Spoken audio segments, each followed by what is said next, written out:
Selain Hizbullah, Iran juga mendukung milisi Syiah Houthi yang ada di Yaman. Jadi milisi Houthi itu memulai pemberontakan terhadap pemerintah Yaman sejak tahun 2004 dan kini terlibat perang yang kita sebut perang saudara yang menghancurkan negara tersebut.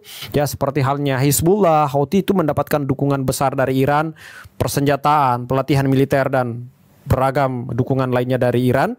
Dan peran Houthi dalam menghancurkan stabilitas Yaman itu menunjukkan bahwa Iran menggunakan milisi Syiah mereka di seluruh kawasan untuk memperkuat pengaruh geopolitik dan ideologis mereka, bukan untuk kepentingan Islam tetapi untuk kepentingan Iran dan penyebaran Syiah, ya, revolusi Iran Syiah.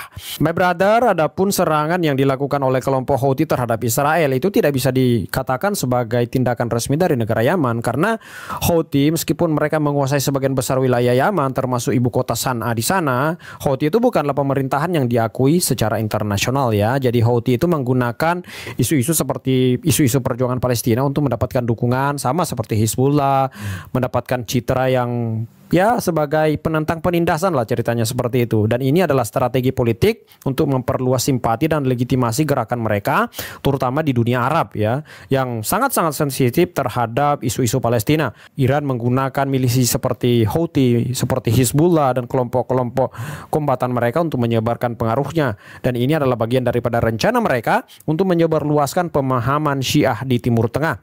Nah, ini yang menarik nih. Meski kita ketahui ya ada kerjasama militer antara Hamas atau para pejuang Palestina dengan Iran, ya, yang dimana kita ketahui Iran ini kan Syiah, ya, Syiahnya itu yang paling keras tuh, Syiah Rafidhah gitu, ya.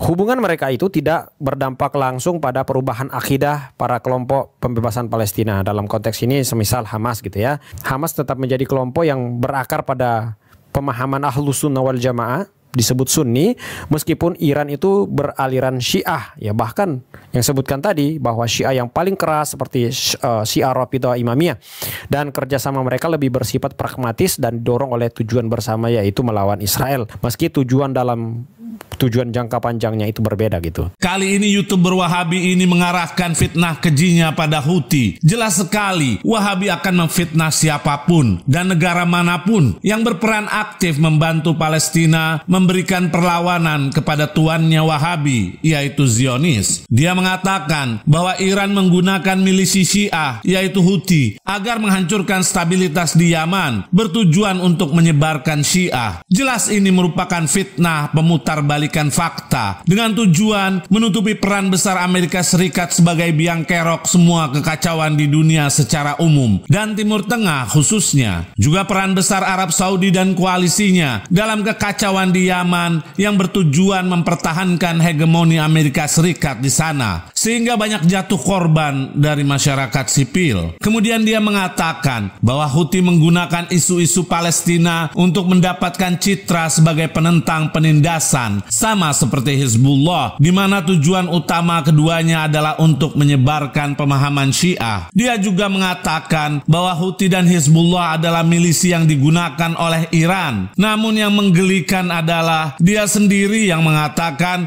bahwa kerjasama antara Hamas dan kelompok perjuangan Palestina dengan Iran tidak berdampak langsung dengan perubahan akidah, karena kerjasama mereka didorong oleh tujuan bersama, yaitu melawan Israel. Jadi sebenarnya yang mana, boy? Menyebarkan pemahaman Syiah atau melawan Israel? Makanya, jika tidak punya bahan dan informasi yang aktual, jangan muncul di media sosial, karena itu mempermalukan diri Anda sendiri. Semua upaya dilakukan kelompok Wahabi untuk melemahkan perjuangan pembelaan terhadap Palestina dengan isu sektarian, dikarenakan mereka malu tidak dapat berbuat apapun untuk muslimin yang tertindas. Ada yang tanya, Ustaz, kenapa itu kok orang-orang Syiah semua yang bantu Palestina itu? Houthi Syiah, Hizbullah Syiah, kemudian Iran Syiah. Ya, kenapa kalau mereka ditawarkan bantuan, orang Gaza ini, para pejuang Gaza, mereka bukan dalam posisi milih-milih bantuan. Bagi mereka, jangan orang Syiah, orang kafir musyrik pun kalau mau bantu, mereka terima bantuannya. Tapi masalahnya respon kita ini yang norak. Ahlus Sunnah, sebagian orang yang paling merasa sunnah, bukannya cemburu, malah nyinyir. Harusnya kita sebagai Ahlus Sunnah, ketika melihat orang Syiah yang membantu Palestina, kok malah Syiah yang membantu Palestina? Kita yang lebih berhak, kita yang bergerak harusnya, gitu kan? Kita harusnya lebih jelas gitu loh. ada sesuatu film di situ. Tapi apa faktanya di sini? Malah kita malah nyinyir. Tuh kan, Palestina dibantu oleh orang Syiah. Emang Syiah ini, Hamas Syiah ini. La haula wala quwwata illa billah. Sunni tidak nyinyir, Ustadz. Itu Wahabi yang ngaku-ngaku Sunni. Untuk dapat melihat persoalan ini dari perspektif yang berbeda, mari kita lihat video berikut ini. Tapi peristiwa ini juga ada yang memaknai bahwa harus berhati-hati dengan kelompok Syiah. Karena mereka punya kekuatan. Dan sasarannya sebenarnya, menurut orang-orang ini, bukan Israel. Tapi mereka akan memperluaskan lagi nanti ke wilayah-wilayah lain. Pengaruhnya. Kapan Bagaimana pernah berbuat itu? Nah, saat ini kan yang disebut sama mereka menyebutnya bahwa Houthi adalah proksi. Kemudian Hizbullah adalah proksi.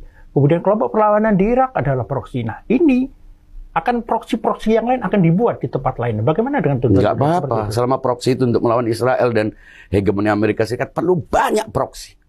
Ini proksi untuk melawan siapa? Anehnya banyak orang yang justru dulu mengirimkan pasukan, mengirimkan senjata, mengirimkan bantuan untuk sebuah milisi jahat, sadis di Syria. Tapi giliran Palestina meminta bantuan, mereka tidak memberikan bantuan. Jadi kalau ada proksi-proksi yang dalam tanda petik kelompok-kelompok yang berusaha untuk memberikan dukungan dalam bentuk apapun kepada Palestina, ya tidak ada masalah. Kalau Iran dibuat memperluas pengaruh apa? Emangnya orang mau menjadi Syiah hanya karena ini? Mazhab itu pilihan, agama saja pilihan. Tapi terus terang, kita harus lihat apa adanya. Anda yang sudah merasa benar, yang sudah pasti masuk surga, apa yang Anda lakukan untuk orang-orang yang semacam dengan Anda? Meskipun sebetulnya tidak relevan. Sekali lagi, tidak relevan melihat persoalan Palestina dari Syiah dan Sunni. Orang-orang Syiah mungkin berbuat untuk Palestina, tapi biarkan orang-orang non-Syiah yang selalu membesar-besarkan persoalan ini. Orang Syiah tidak perlu ikut membanggakan dirinya sebagai orang ini karena Syiah. Nah, kita karena melihat Palestina. Palestina Muslim, Palestina manusia, Palestina orang-orang yang terjajah. Dan bukan hanya Palestina, dimanapun. Selama ada penjajahan, kita harus menolak. Nah, ini prinsip kemanusiaan yang juga ada dalam Pancasila, Undang-Undang Dasar 45. Kita jangan sampai melihat persoalan Palestina sebagai Muslim non-Muslim. Syiah dan Sunni itu tidak relevan. Dan Anda tahu, di Palestina itu bukan hanya orang Arab, bukan hanya orang Muslim. Kalau Syiah hampir pasti tidak ada. Jadi tidak ada Syiahnya sama sekali. Nanti kalau ternyata Palestina Syiah, dibilang, ya karena sama-sama Syiahnya. Pokoknya serba salah gitu loh. Jangan-jangan nggak membela karena orang Syiah sudah membela duluan. Iya, jadi alasannya begitu. Silahkan, ini kan bukan pentingnya Israel itu bisa kita bersihkan, bisa kita musnahkan. Itu tujuan utama. Tapi yang lebih penting adalah memberikan dukungan kepada Palestina. Libanon hancur. Padahal keadaan ekonominya sedang terpuruk. Keadaan politiknya sudah parah. Tapi mereka tetap memberikan bantuan, memberikan dukungan. Mereka rela berbagi rasa. Begitu juga Yaman. Anda tahu Yaman keadaan ekonominya sulit. Dibombardir, tanahnya dirampas, minyaknya dirampas, dihancurkan oleh negara-negara Arab yang sekitarnya. Dalam situasi demikian mereka masih bisa menunjukkan simpati dengan mengganggu kapal-kapal yang akan mendarat ke Israel. Ini kan memberikan bantuan. Kurang apa? Tujuannya supaya Israel tahu bahwa yang melawan Israel bukan hanya Gaza, bukan hanya Palestina, tapi semua umat Islam, bahkan semua umat manusia yang sadar dengan berbagai macam cara.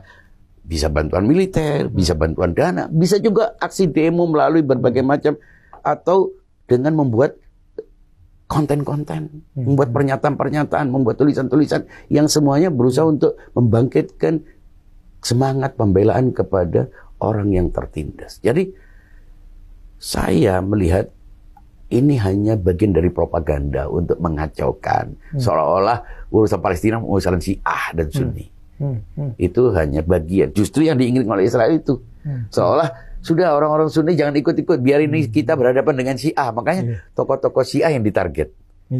Justru sebetulnya diuntungkan karena orang-orang yang selama ini tidak tahu persoalan mulai sadar. Oh, ternyata dikafirkan, disesatkan itu karena ini. Bukan karena keyakinannya, bukan karena cara sholatnya, bukan karena masalah fikihnya, bukan masalah sejarah-sejarahnya, bukan. Dibenci karena ini. Sekarang sudah terlihat dengan nyata.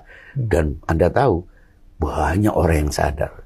Mungkin ada yang menyatakan diri Syiah, tapi itu urusan pribadi.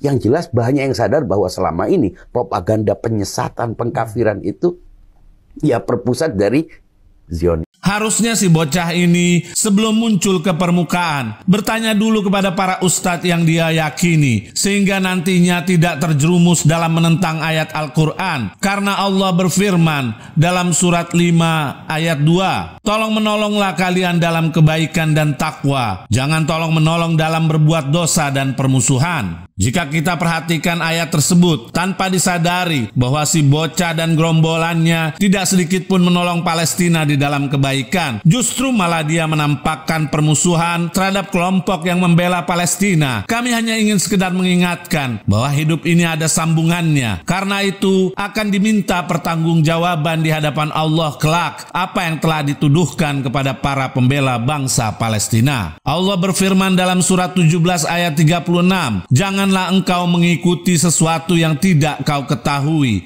Sesungguhnya pendengaran, penglihatan, dan hati nurani, semua itu akan diminta pertanggungjawabannya.